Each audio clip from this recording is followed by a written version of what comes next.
In the previous video, we already learned about the most simple computer network, which is connection between two computers. Here is the example. We have PC1 connected to the PC2 using UTP cable. But if we just connecting two computers using UTP cable like this, these two computers cannot communicate yet. If we want PC1 and PC2 can communicate each other, we will need an IP address on both of PC1 and PC2. So, what is an IP address? IP address is the name of computer in the computer network. Let's imagine in the real world, if we want to communicate with our friends, we will need to know his or her name, right? Let's say his name is Donny.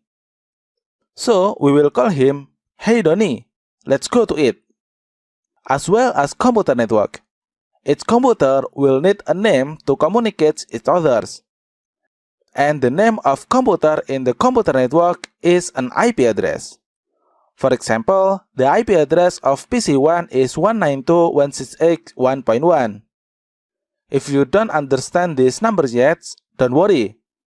We will learn more about IP address in the next video. For now, just understand that this is the example of IP address. And then the IP address of PC2 is 192.168.1.2. Now, these two computers have an IP address, so they can communicate each other. The IP address of PC1 is 192.168.1.1, and the IP address of PC2 is 192.168.1.2.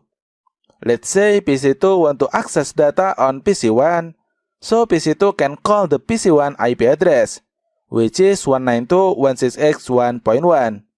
This is how computer network work. Okay, for the summary, each computer in the computer network will be need a name to communicate each others. And the name of computer in the computer network is an IP address.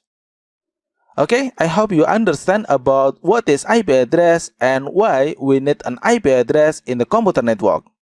In the next video, we are going to learn how to install Cisco Packet Tracer. What is Cisco Packet Tracer?